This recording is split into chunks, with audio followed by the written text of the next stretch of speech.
The continent grappled with many cross-cutting issues over the backdrop of strategic competition, democratic backsliding, geoeconomic fragmentation, slowed economic growth, and stubborn poverty.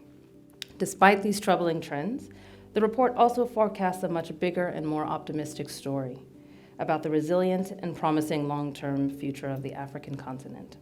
Democracy is in crisis globally, which means African countries are actually exploring alternative models to not just governance, but development. What are we missing in terms of the US engagement with these countries and by extension their citizens? It's imperative that the United States and others make sure that the facilitation truly understands and is committed to having civilian participation.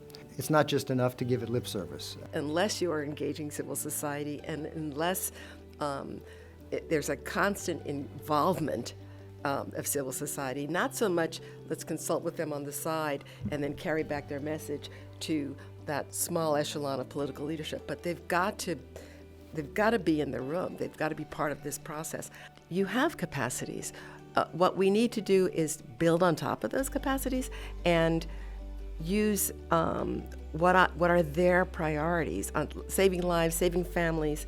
You know that you save the health of the woman, you educate the woman, the whole community becomes more stabilized. So I think in just presenting affordable, doable, accessible examples, that can be replicated. I think what the U.S. really needs to do is to be really listening to Africans, to how we can help them get political leadership that unites rather than divides, that shares rather than hoards, and that builds rather than destroys.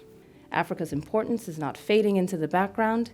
If anything, Africa is becoming more central to the world that we live in.